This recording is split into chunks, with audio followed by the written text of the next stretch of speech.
Tayo manalangin. Manaming Diyos, salamat po sa oras na ito na kami ay pwedeng sumailalim sa inyo pong pagtuturo ng inyong salita. Nawa, Panginoon, ay bigyan niyo kami ng bukas na puso at isipan. Inaamin po namin ang aming mga pagkukulang at kung hindi po kikilos ang banal na espiritu ninyo, ay hindi po namin mauunawaan dahil ang aming mga puso ay mas prone sa kadiliman, mas gusto, mas inclined sa kadiliman kaysa sa liwanag ng inyong salita. So enlighten our hearts, open our ears and minds, and may the meditation and may what we absorb be used, Lord, for your glory and the growth of our faith and in your grace. And we pray, Lord, na kayo ang magbigay sa amin ng kalakasan sa oras na ito. Marami po kaming kahinaan. Ang inyong lingkod ay mahina. Nawa, Panginoon, ay hindi maging makaapekto ang kahinaan ng inyong lingkod sa kapangyarihan ng inyong salita na ipapangaral, Panginoon. Kaya itago nyo kaming lahat sa likod po ng inyong biyaya at wala po kaming hinahangad, Panginoon, kung hindi ang makita muli ang kabutihan ninyo at ang aming Panginoong Hesukristo sa pangangaral na ito. Nawa, Panginoon, ay bigyan nyo kami ng sapat na kalakasan at ng alertness para hindi masayang ang mensahe na nais nyo pong ihatid sa amin, Panginoon. Salamat sa pribilehiyong ito. Nawa, Panginoon, kayong mapuri at mapasalamatan sa pangalan ni Jesus. Amen. Please continue. Let's continue our exposition sa Acts chapter 16. So turn your Bibles there. We have 5 verses for this afternoon. Acts 16, verses 6 to 10 ng ating mga talata. Acts 16, 6 to 10. And they went through the region of Phrygia and Galatia, having been forbidden by the Holy Spirit to speak the word in Asia. And when they had come up to Mysia, they attempted to go into Bithynia, but the Spirit of Jesus did not allow them. So passing by Mysia, they went down to Troas, and a vision appeared to Paul in the night. A man of Macedonia was standing there, urging him and saying, "Come over to Macedonia and help us." And when Paul had seen the vision, immediately we sought to go on into Macedonia, concluding that God had called us to preach the gospel to them. May the Lord bless the reading and the meditation of His Word. Tandaan po natin, ang ating pinag-aaralan ay naka-couch sa greater context that we call the second missionary journey of Paul. Ang ating binasang talata ay katuloy nung chapter 16 verses 1 to 5 na nagtatala kung saan mga bayan ang mga binisita ni Apostle Paul together with his new missionary team which composes of Silas, Timothy, and Luke, the author of the book. From the journey to Derbe and Lystra, itong ating passage, we are now traversing with them to the greater regions of the Roman province of Galatia. So, isang malaking probinsya ang Galatia at ganun din ang Phrygia. If you will have your map, makikita mo that what the Apostle Paul is doing is common to their journeying if you have a certain destination. So it's the common route and it's the most practical route that they have to take in order to visit again these regions of Galatia. But the passage briskly moves in its narration from one scene to another. At kung mapapansin ninyo, parang fast-paced and it lists a myriad of places. Ang daming mga nabanggit na mga bayan. Pero hindi natin pagtutuunan pansin kung ano ba ang mga nasa bayan na ito, sino pa ba yung mga disipulo na ito. Kasi yung katulad nung nakaraan na sa Derbe nandun si Timothy, binigyan natin yun ng karampatang pansin kasi yun ang binigyan ng talata ng pansin. Ito, bakit ganito? Biglaan lang fast-paced na nag-fast forward ang journey ni Apostle Paul together with his missionary team. And it seems that they are going on and on from place to place.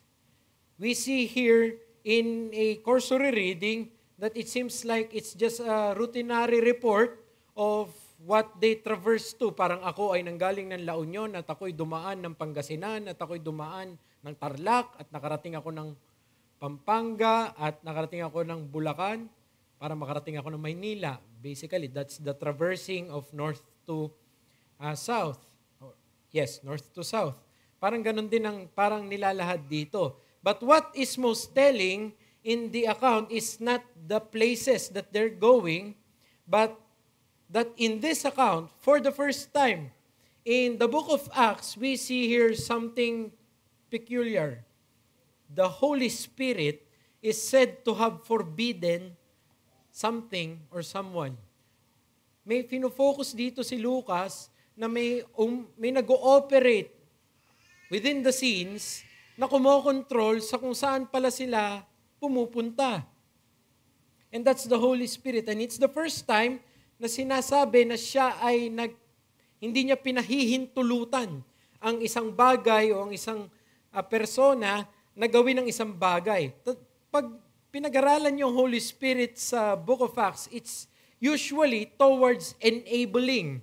The Holy Spirit empowered them, dwelt among them, filled them so that they did this. The Holy Spirit was given to them so that they were energized to do this. Laging pa-move forward ang binibigay ng Holy Spirit. But this particular passage is giving us a hint that there is also a certain power of the Holy Spirit that not only enables or empowers. The Holy Spirit not only gives His disciples motivation to move forward, but this is a crucial point in our Christian life also that we need to understand, that it is the Holy Spirit that also prohibits us from moving forward. So while it is the Holy Spirit that can enable you to press on, to move on, it is also the Holy Spirit that we should be sensitive to, where He will tell us not to do something. Don't go there.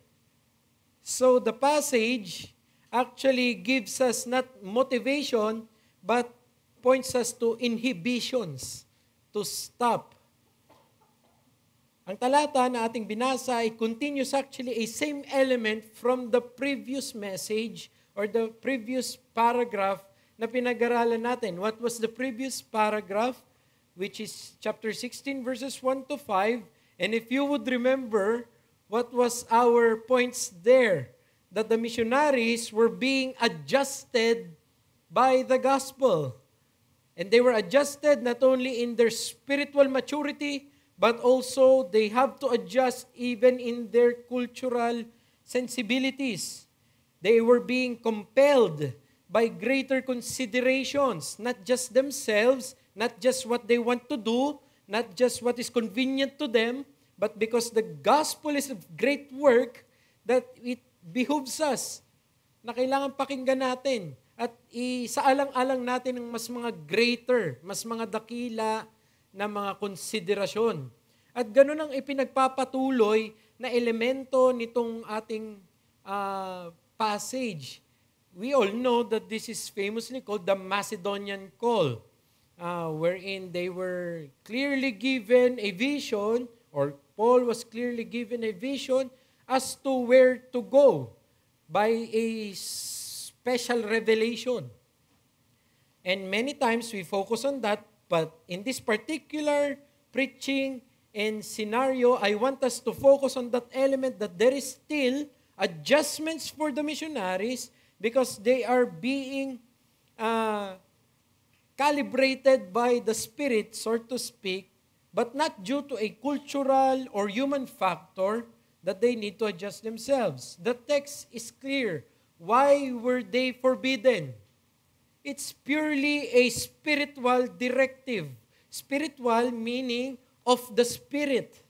Nanggaling sa banal na Espiritu, that they change their ways. We are given here a hint on how things operate during the apostolic ministrations of the early church. Ganito pala, nung bago pa lang ang iglesia, magiging mismong mga praktikal na direksyon ay tinutulungan sila ng banal na Espiritu para maitaguyod ang Ebanghelyo. Not only were their conveniences guided by gospel considerations, even their very practical directions were guided by the Holy Spirit. That's what we need to focus on. So our lives are to be adjusted by the gospel, not only in maturity and cultural sensitivity, but even in our wholesome and even well-meant directions in life. Kahit sa mga simple at may magagandang motibo natin sa direksyon na sa buhay, kailangan pa rin ay ina-adjust natin sa Ebanghelyo na ating pinanghahawakan. Christ is to direct our very directions in life. That's the title, Redirected by Christ. Also, let us give due note that this is the first time in Acts that the Holy Spirit was attributed, juxtaposed to Christ. The Spirit of Christ. The Christ Spirit. Alam niyo yung tinuturo dito na Acts, pinapatunayan niya dito, explicitly teaching the unique Trinitarian nature and harmony of the Godhead in their workings in the church. That Christ and His Spirit will not be chaotic inside His will for these directives. Laging magkatambal si Kristo at ang banal na Espiritu sa kanyang iglesia. Hindi maaari na merong iniutos na malinaw si Kristo, babalangin ng banal na Espiritu. Na meron ipinangako si Kristo, tapos ang gagawin niyo, overrule ng banal na Espiritu. It doesn't work like that. Actually, they are very harmonious. So, huwag kayong maniniwala mga kapatid bilang maagang hamon na may kapatiran lalapit sa inyo, ay, na binulungan ako ng banal na Espiritu na ngayon linggo, hindi dapat tayo magsama-sama at magsamba. Papaano nangyari yun na ang banal na Espiritu nagrebelde sa kagustuhan ng anak? Hindi maaari yun kasi dito, iisa ang kanilang kalooban. In other words, because it is Christ and the Holy Spirit that is in charge of the gospel ministry, it would do us well to be guided by them in our every step, even the well-meant ones. Let me give you a lesson, and this lesson will become practical as we go on, but here it is. When God halts you from pursuing a direction, it doesn't necessarily mean He wants you to stop trying to be a disciple. It may mean He is redirecting you to be a more faithful one. Here is an account wherein the Apostle Paul and his team were very eager, very diligent, continually doing action verbs, but then, time and again, pinipigilan ng Panginoon na pumunta dyan. Pero hindi ibig sabihin nun na dapat nilang i-interpret ito na, dahil pinigilan kita, manahimik ka na dyan. Hindi yon ang kanyang kalooban. Kapag pinigilan ka ng Diyos na tahakin ng isang direksyon sa iyong buhay, hindi ibig sabihin nito na gusto kanyang tumigil sa pagiging alagad niya. Malamang sa malamang, maaari na ikaw ay tinutulungan nga niyang mas maging matapat na alagad niya. You know, this concept of being led by the Spirit has been so abused by many. Some Christians sensationalizes too much the so-called leading of the Holy Spirit. Nag-practice kayo ng inilid lang yung worship leader ng Holy Spirit. Dapat 2 chorus lang, pero nag-symbol, yun na, nilid daw siya. It's too much. Sensationalizing. May makakausap ka na nilid siya ng Holy Spirit para sigawan yung pader. Ridiculous. Para lumundag-lundag. Para punitin yung necktie na hindi naman sa kanya. Bakit katuturuan ng Holy Spirit na punitin yung hiniram mo lang damit? But they do this, chaotic. At the other end, some Christians uses this as an excuse for their paralysis in their sanctification. So while the other one is sensationalizing it, using it as an excuse to be chaotic, the other is using it, excusing themselves from their sanctification. Ay, hindi ko feel eh. Hindi ako makapag-pray. Wala yung spirit sa... Why? Sinisi mo pa yung banal na espiritu kaya hindi ka nagbasa ng salita ni Kristo. Both are a misuse of it. Here is a balance. Whatever leading the Spirit gives you, for sure, it is not meant for disorder or chaos, but for more apt, appropriate compliance. It is meant for more obedience and order. Here we see the Apostle Paul being guided by the Spirit and his team, and you do not see a hint that it becomes more chaotic. It should have been, by all metrics. Sipin ninyo, missionary team kayo. Tandaan nyo, yung mga panahon na yun, ibang bansa na ang kabila, no? Ibang province na yon. Basically, they're in Asia Minor, they're in Turkey.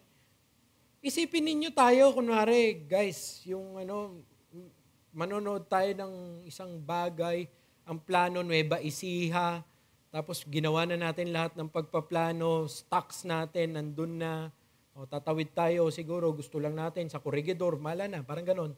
Siyempre, may plan ka, and then, kalagitnaan, papunta ka na doon, oops, redirection. Oops, redirection again. You see, parang, kung ako yon, kung may inis ako, actually, that's one of my quirks. Ayoko na pag pinagplanuhan na natin, biglang nagbabago.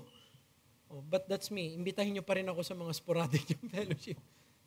Pero, may nakakainis sa nag-organize na ba't pa bago-bago? Pero minsan wala ka nakita doon sa mga missionaries na yun ang nangyari sa kanila. Parang ano ba, ang gulo mo naman, ayoko na, bigla siyang gumanon. No, they just continually submitted themselves. Why? You have to understand na itong mga bagay na ito ay parang, you have to understand that the Spirit's leading. They're like memos. Alam niyo yung memo? Di ba pag memo nakakatakot lagi? Parang, no. Not all memorandums are to be frowned upon. For many times, they are for clarifying policies. So you have to learn how to absorb them and adjust well to them. So let us not treat the Spirit's guidance in our lives as if it's a termination letter. Hindi po. Many times, it's just a simple redirection. Many times in your life, you want to do something very valiant, very noble, maganda ang hangarin, but then you see in the providence of God, no. Why? Should you be discouraged by that? No. You should be grateful. So, what considerations for the missionaries course are explored in the passage? Dalawa ito, good intentions and clear directions, at yung ikalawa, humble submission and eager compliance. Verse 6 and 7 again, and they went through the region of Phrygia and Galatia, having been forbidden by the Holy Spirit to speak the word in Asia.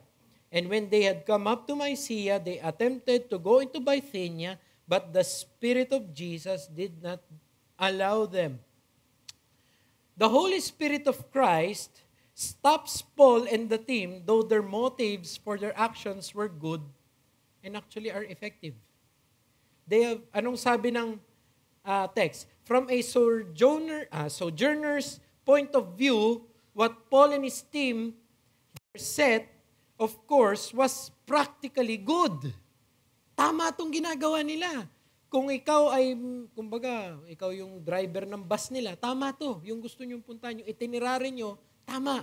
It's very practical. Ganyan talaga yan. Yung ruta para ma-sweep mo silang lahat. Madaanan mo silang lahat. And they were already on an acceptable and efficient course. Kaya nga sabi sa verse 6, they went through the region. Meron effectivity yung kanilang ginawa. from the standpoint naman of motive, there was no doubt as to what they wanted to do. What did they want to do? Having been forbidden by the Holy Spirit to speak the word in Asia. Question, mga kapatid, is it wrong to speak the word? Of course not. But why is the Holy Spirit forbidding them to do so? Kung Pilipino ito, ako na nga yung gumagawa ng tama, ako pa pinipigilan. Di ba? Parang ganon. But here is the reality that they have to live with. But when there was a prohibition by God, this practical and efficient and well-meaning apostle and his team, they didn't hesitate to comply to it. Twice. They were redirected. Walang sinabi kung bakit. Hindi naman sinabi kasi ang motibo nyo talaga gusto nyo lang magbakasyon. Di ba? Mag-R&R, rest and recreation sa Bithynia, kaya pinigilan kayo. Hindi ganon. Ang pinakagusto talaga nilang gawin, ang kasipagan nila ay para ipangaral ang salita ng Diyos at magandang bagay iyon. They attempted to, but they were forbidden by. The Spirit of Jesus did not allow them. The text didn't make clear as to why they were not to go to those places yet. Hindi nililinaw nung una. Bakit pinipigilan sila? Maganda yung ginagawa nila. Actually, effective sila. Actually, nagawa na nila yun noon. This is the second missionary journey. They are actually more efficient now. Alam na nila yung paano pumunta sa kanilang mga mission field. We can only assume kung bakit is that this was the will of God for them now. Remember, the vision came after the prohibition. Not before. Hindi siya yung binigyan siya ng vision and then, ngayon, huwag ka pupunta dyan ha. Dahil may sinabi na ako, may pinakita na ako sa'yo, binigyan na kita ng hint, huwag ka ngayon pupunta dyan. Mas malinaw na pinigilan mo na sila and then basta, punta ka muna doon. Redirect first. You see, parang sa sundalo, yung before you complain, obey ka muna. Parang ganun ang gustong gawin ng banal na espiritu sa kanila. But what they did was to comply. In other words, what matters most for the apostolic team is the clear directions of God, regardless of their motives. And here is a principle na kailangan nating tandaan. Kung ganito palang nangyayari, in God's kingdom, even efficient and well-intended actions must still be submitted under His will. Ulitin ko, in God's kingdom, even efficient and well-intended actions must still be submitted under His will. The final say as to what goes on in the church is not whether it is convenient for us or whether it is the most effective according to our feasibility, etc. The ultimate na consideration sa kaharian ng Panginoon, ito ba yung gusto ng hari? Ito ba ang leading sa atin ng banal na espiritu? Lahat naman tayo gustong magpahinga, di ba? Lahat naman tayo gusto ng pag-mature. Lahat naman tayo gusto ng dagdag pondo. Pero yun ba ang kalooban ng Diyos para sa atin ngayon? What is the will of God that is clear for you? And sometimes, the clear will of God may not be what is more convenient to you or what you have planned for. Sometimes, the will of God may not be what you desired most. You know why? Because you are not God. He knows what is best. And He doesn't owe us an explanation.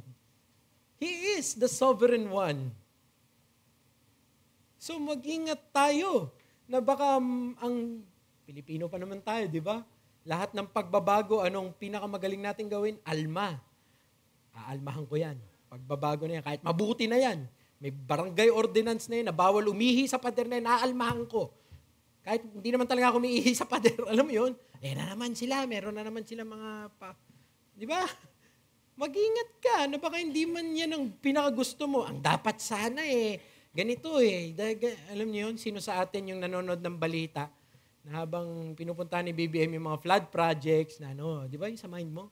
Dapat yan ganito dapat yan ganito wala ka naman dun sa DSWD di ba? Wala ka naman, agree naman ako sa inyo, dapat naman talaga mas ayusin nila Pero, ang point, sa karyaan ng Diyos, hindi pwedeng aalma ka na aalma. Kahit tingin mo, hindi practical. Bakit lilipat ako dito? Lord, ito na yung shortcut Mas madali na to. Pupunta akong Bithynia, pinapunta mo pa ako dito. Pinamaisiya mo pa ako. Parang yung illustration ko last time, galing akong Malolos, pupunta akong San Simon, pinadaan mo ko Norzagaray. Ang layo. But they were. At dito masusubok kung tunay ang motibo mo. Kung ang motibo mo hindi pang sarili. Na kapag binago na ng Diyos yung direksyon, yung aplikasyon, yung tutok, nung asinta mo, ay gusto mo pa rin. Sa atin, onting adjustment lang ng Panginoon. Hirap na tayo. I understand the practicality that there are difficulties in a change of direction. Of course. There is. Kasama yun. But it doesn't mean we don't owe God our motives. In the mathematics of the kingdom, motives are to be placed under the clear will of God before enacted. Hindi porke tama yung motibo mo, tama rin yung ginagawa mo para marating yung motibo mo. Lumaki kami, malapit kami sa dagat. Alam niyo ang isa sa nakakatakot sa dagat? Tinatawag nilang riptide. Alam niyo kung ano ang riptide? Ang riptide is may alon, may makikita kang parang spasyo doon na ba't parang pabaliktad to? So, maalon dito, siya paatras. Okay, pag nahatak ka doon sa riptide, ang pinakagustong instinct mo, punta ka doon sa pampang. Pero alam niyo ba kahit tama yung motibo mo, hindi ka mananalo doon. Sige, subukan mo. Yung riptide, labanan mo. What you need to do is redirect first. Dito ka muna, lumabas ka muna sa perimeter niya para makapunta ka sa motibo mo. Sometimes in life, there are riptides. Doesn't mean you have good intention. That's the best. That's the shortest way to do it. It's the right thing to do.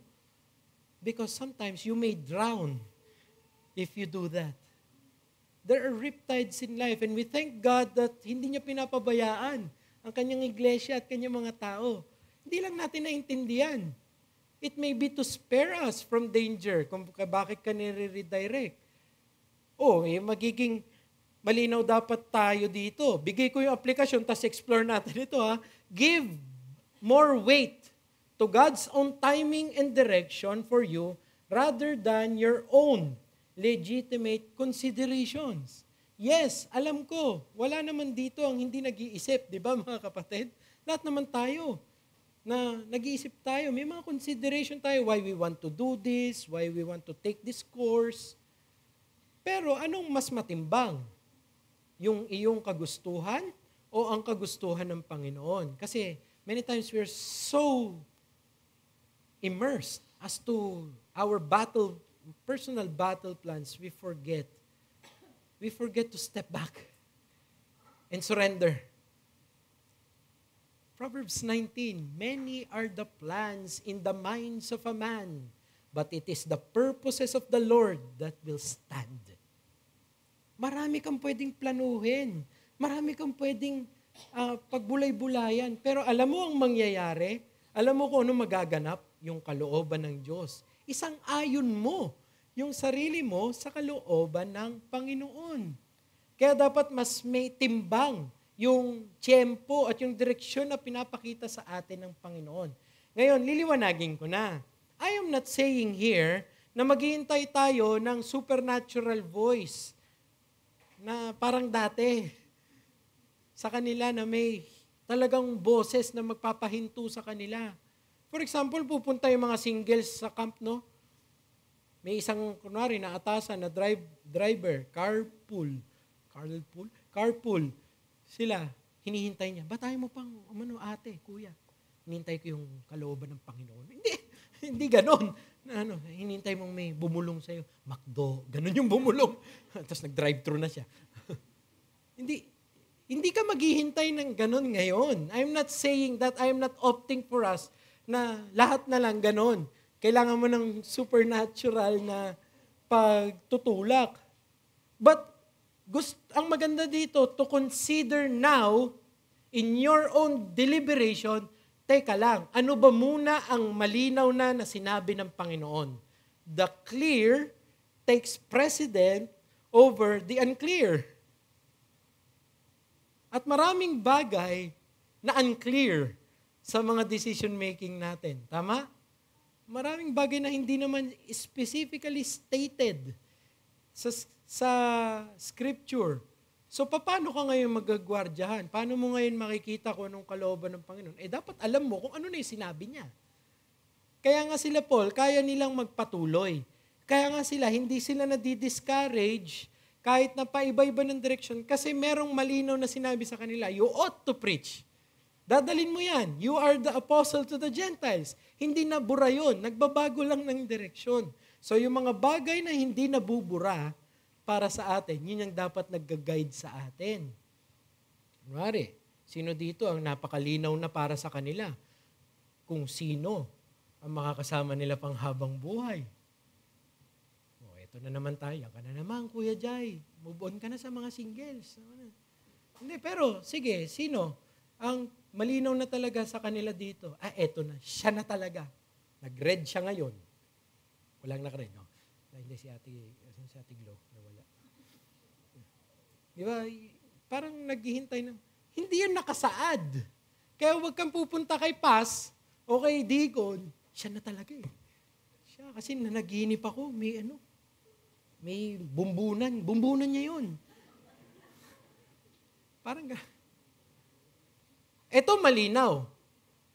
Bawal ang unbeliever. Malinaw yon. Balibalik ta rin ang mundo. Malinaw yon. Hindi malinaw kung hanggang saan ang intimacy na pwede kayo. Ito malinaw.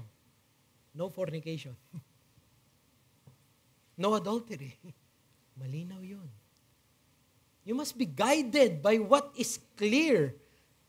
Not meddle with what is, pwede pa rin naman. Ano ba yung malinaw? Dapat ganoon tayo mag-isip. Ganoon din sa ating karera. Parang karera ng kabayo, no? Hindi, career. Sa mga nagdi-deliberate dito, what their career path is. Hindi naman nakasaad dito. Di ba? Siyang inito, magiging ganito. Walang ganon. So, kailangan i-deliberate yan. Itong malinaw, hindi mo pwedeng pabayaan ang kaluluwa mo sa pagpupurso mo yan. Hindi rin pwedeng hindi mo ipupurso yung pagtatrabaho mong yan. Gagawin mo pareha, pero dapat may malinaw na nag-guide.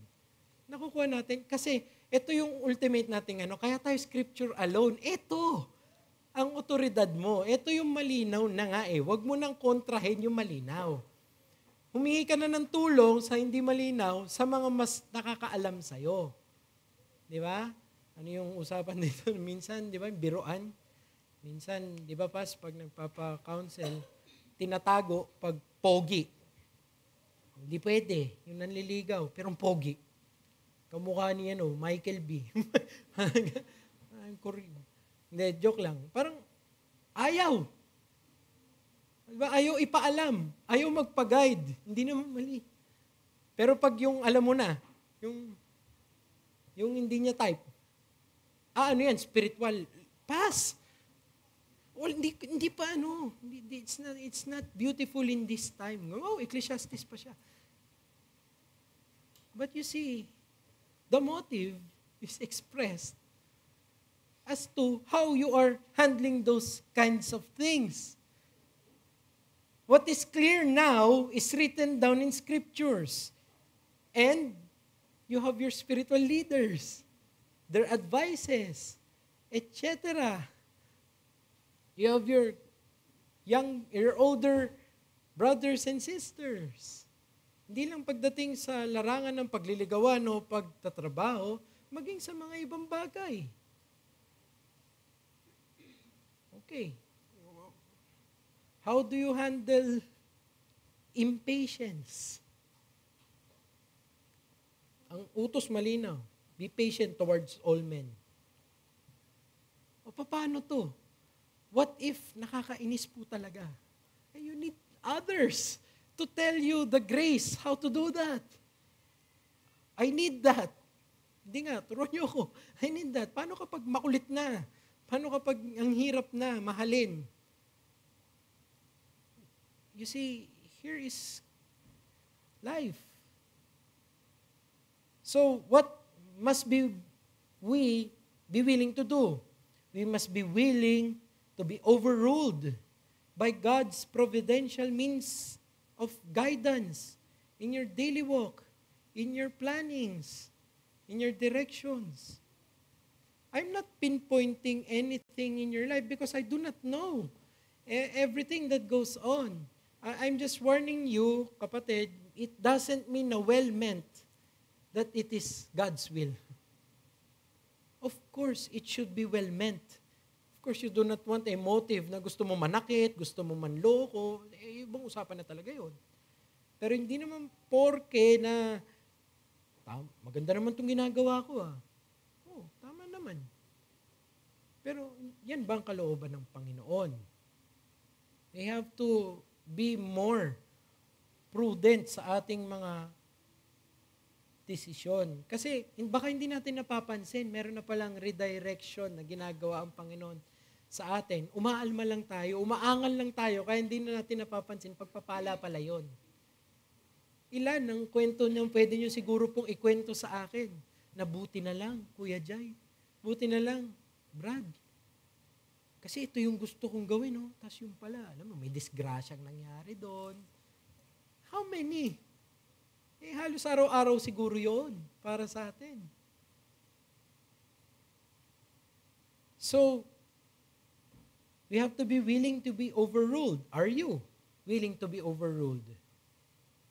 Make the will of the Lord your ultimate consideration. Remember when Christ taught His disciples to pray? Your will be done. Yun dapat ang dinidesire natin. Those plannings, or desiring of pursuits should have this in mind. At sa kabilang banda naman, kung kagaya ka naman ni Apostle Paul, you have done every preparation you can, and you are in your execution, but God said, no, by His providence, huwag ka mag-harbor ng bitterness. Huwag nyo hayaan pait agad ang equivalent noon. Do not harbor bitterness if God stops you from taking a seemingly legitimate course. You see, it might not be the right thing in this present time. Alam nyo, buti na lang, hindi yung tingin natin na convenience o practicality ang ultimate consideration. Kasi imagine this. Ito yung isa sa meditation ko. What if God really made that the universal rule? Ang aktibo na prinsipyo na namamayani sa buong San Sinukob ay kung ano ang pinaka-practical, kung ano ang pinaka-convenient, yun ang matutupad. Paano kung ginawa yun ni God? Isipin mo, bro, tayo mga lalaki, talaga? Ikaw? Ang pinaka-convenient para sa Kanya? Ikaw ang pinaka-practical para sa Kanya? Mukha kang lukot na tsampoy. Pero isipin nyo na lang, greater considerations. What if, kung ano na lang yung pinaka-practical? Imagine this. Imagine the Messiah walking on the Garden of Gethsemane. And he's thinking, what is the most convenient and practical consideration here? The most practical, hindi to convenient. Mapapahirapan pa ako, mamamatay pa ako . Kaya nga nagpipray pa siya, di ba? If it be possible, this cup should pass from me. What is most practical, according to my limited rationale, is this. God will just do this. Let's make a new one. That's the most practical. But He didn't do that, right? Hindi yun ang pinaka-ginawa niya. In the mission of the Messiah, it wasn't practicality. That was the overarching principle of everything. What is? This is my Father's will. This is my food. Ito ang gagawin ko. Hindi dahil ito yung practical, ito yung pinakamadali, ito yung pinaka-convenient. Ang pinakamadali nun is tinapos niya tayong lahat at gumawa siya ng bago. Pero buti na lang hindi. Buti na lang hindi yon ang ultimate consideration. Buti na lang si Kristo ang ultimate consideration niya. What does my Father want me to do? And because of that, we got saved. It was done. You got your redemption. Aren't you glad for that? So in the mechanism of the kingdom, don't allow your own practicality or your own logic to be the ultimate consideration. In this kingdom, it is what does the Lord will. Ito yung dapat nating gawin. Sometimes it may be difficult, but it should still be the ultimate reason. Since it is God's will, that is the ultimate reason. What did Christ do? He obeyed even until death. And we praise God for that. So, I ask you, more than your own plans and your own practicalities and directions, you owe God your obedience and commitment. That is clear.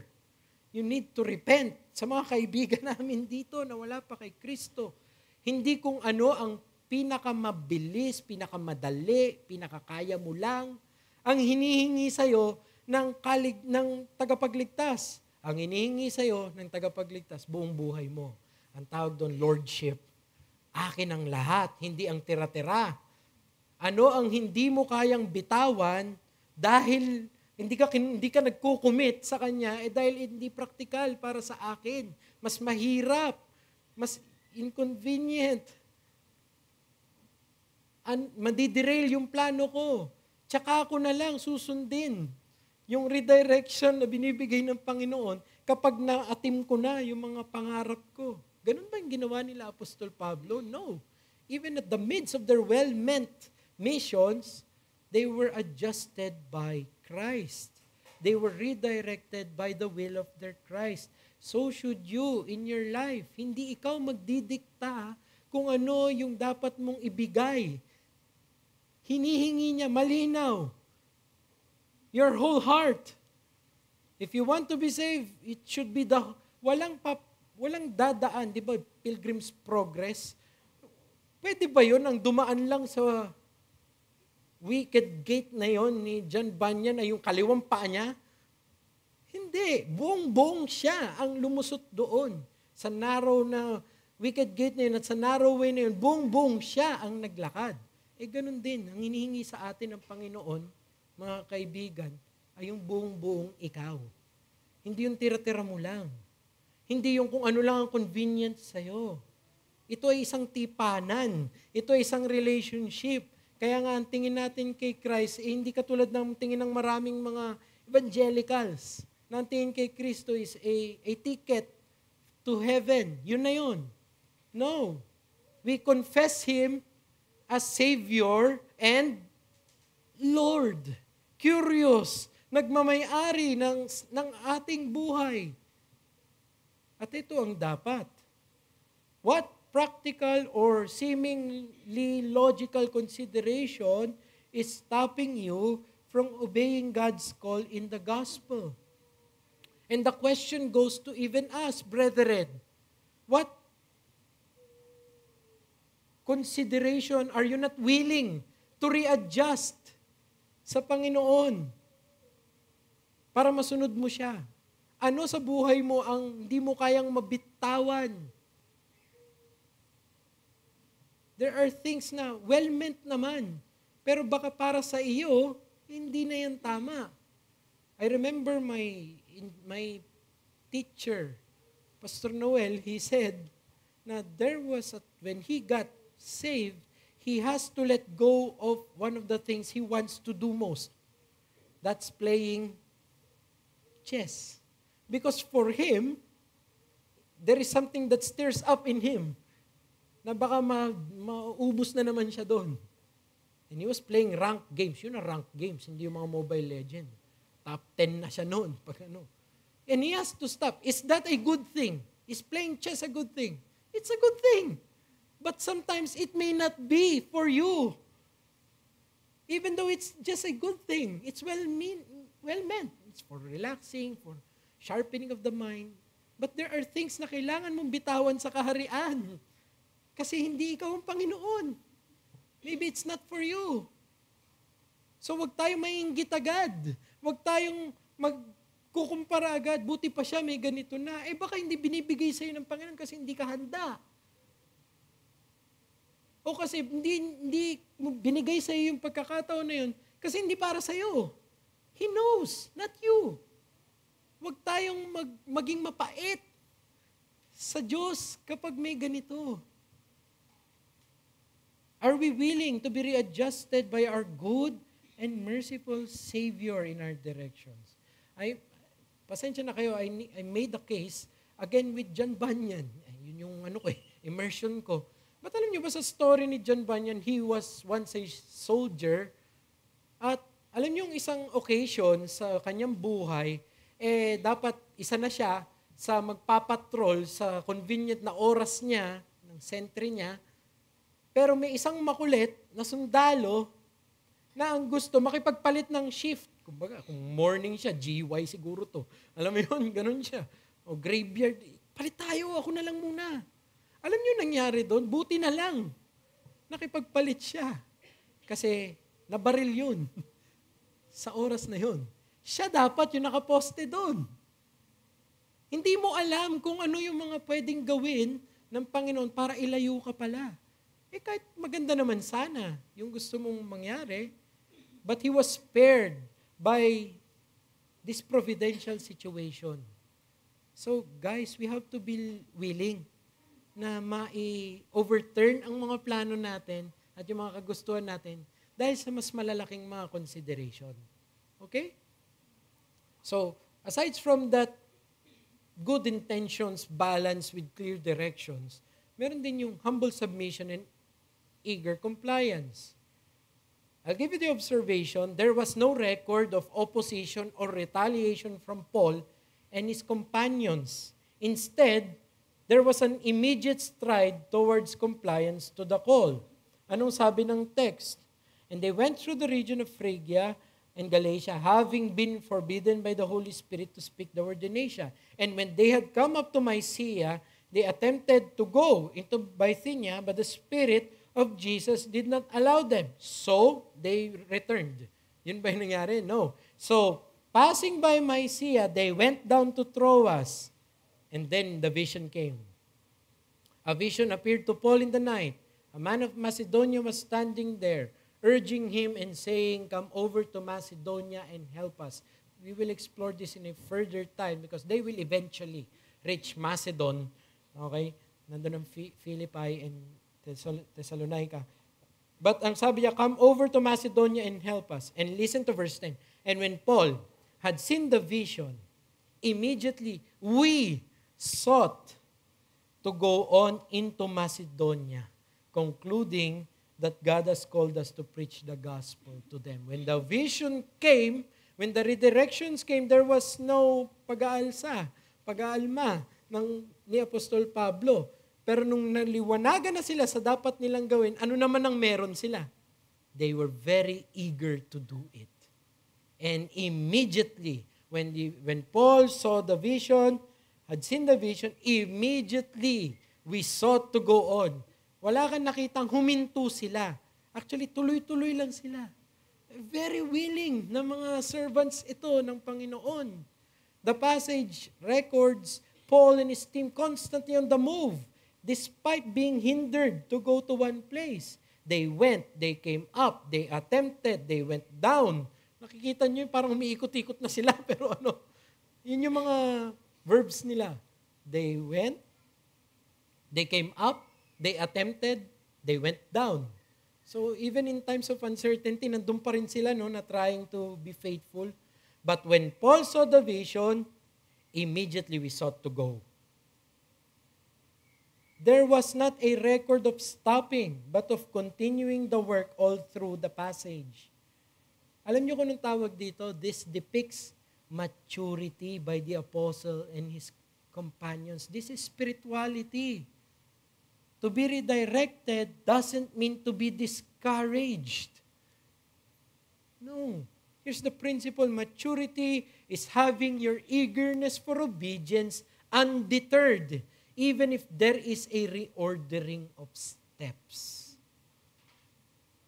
You know, that's how children are sometimes. Very enthusiastic. Gusto nilang gawin ito, pero pero sandali lang. Pag ginanon mo na, parang na sila? Wala na, ayaw na sumunod. Okay, ayoko na. Ang gusto mo lang naman, isuot niya muna yung diaper. Parang ganon. Something better na consideration. Pero dahil that's a sign na hindi pa nila ma-process na ang isang halting, isang sandali lang, doesn't mean never. The no doesn't mean never. It may mean not yet. Or it may mean this is better. So, it's maturity that will give you that. And your eagerness should not be curtailed by a reordering of your steps.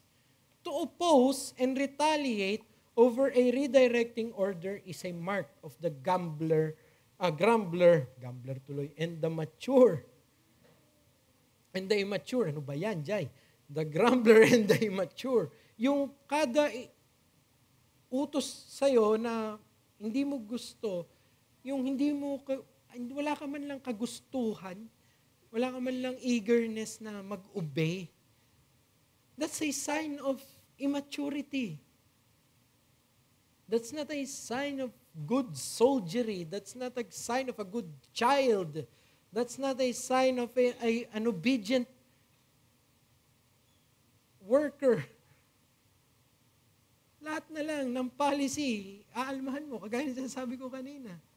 Ba't di mo kaya try mo nang sumunod?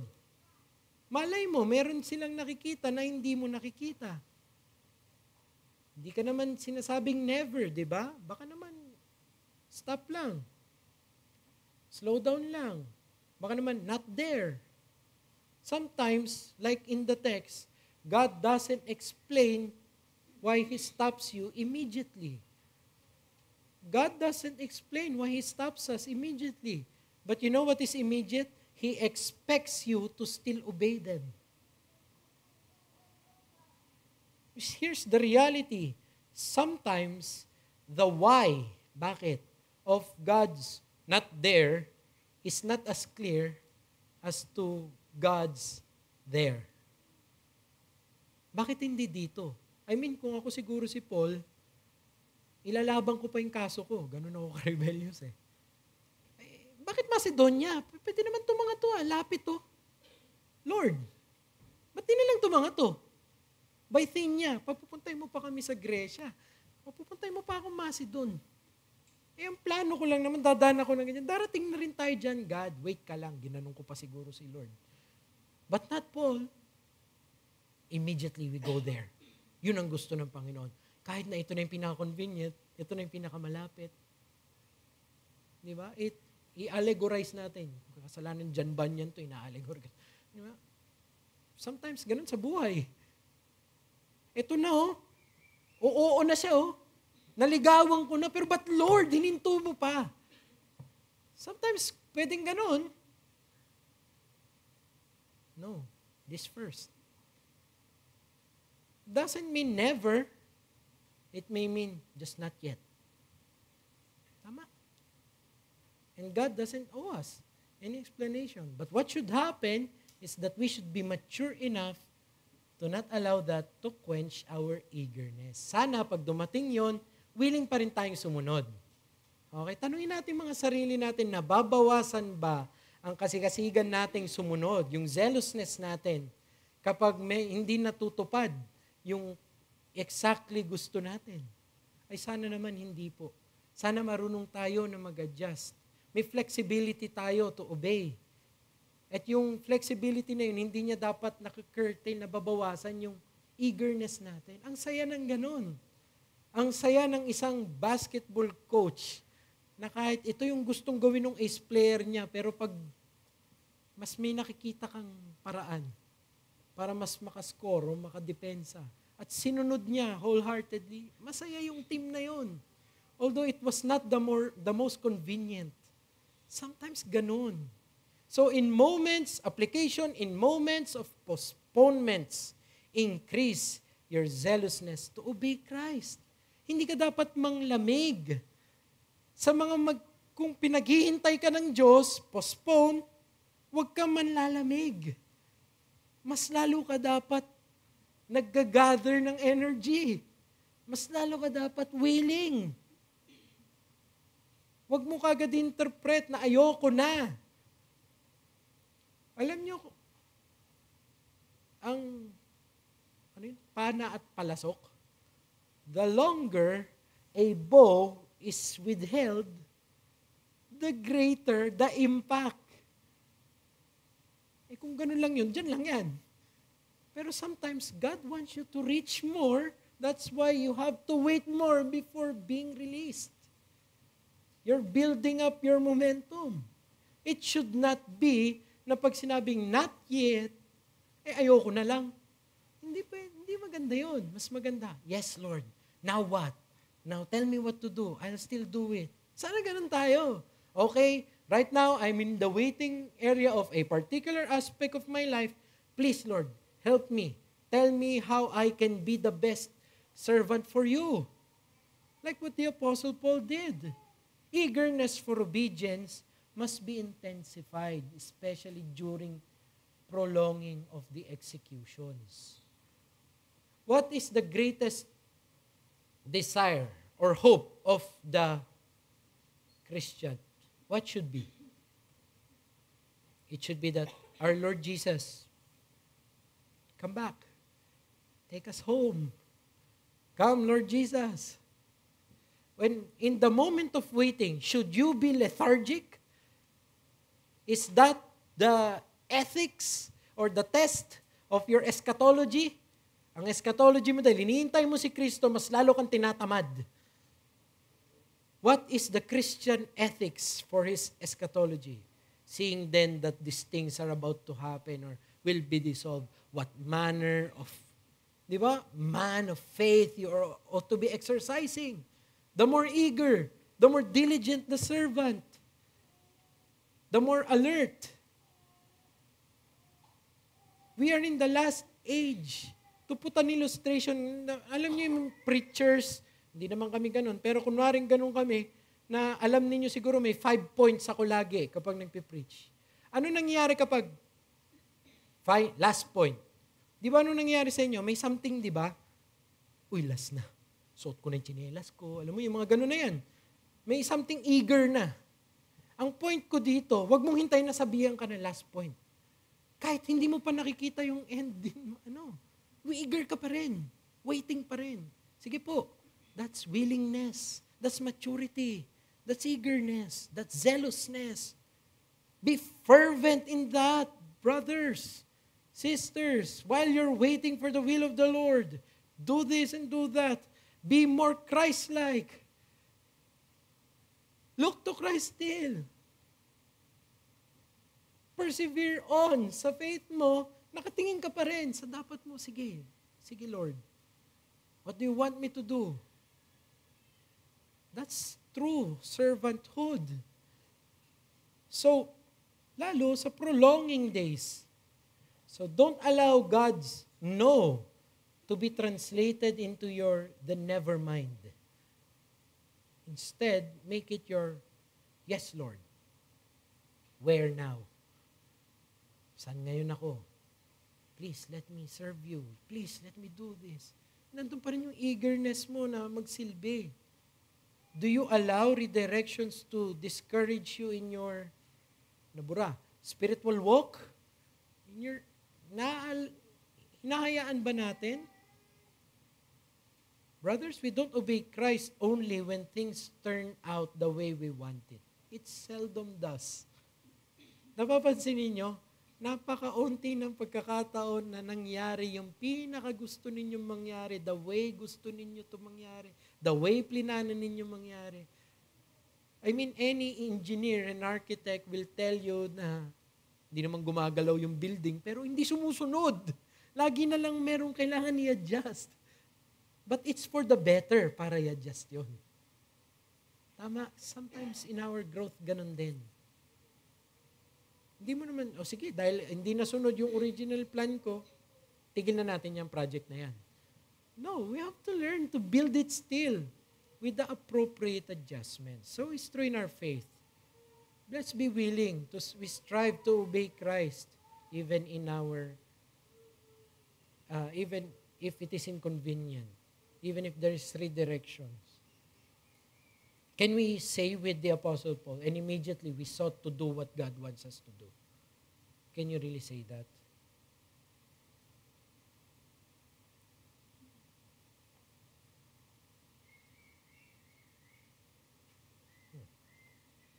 Brothers, here is the Macedonian call na sinasabi niya na eto, naging malinaw. Dito na tayo pupunta. At ang ginawa ni Apostle Paul, sinunod agad.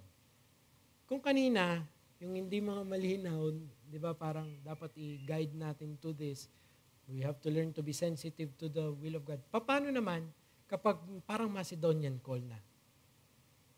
What if meron na talagang pinapagawa sa inyo?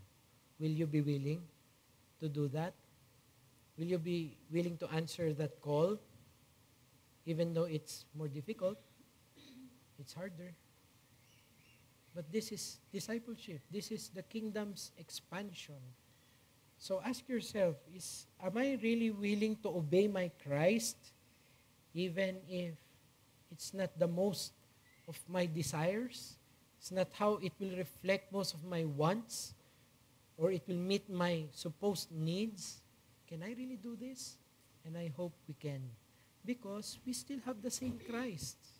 Here's the conclusion. The Christ who commissioned us, go, you dapat yung us na yan, is still the same Christ that guides us and says, stop.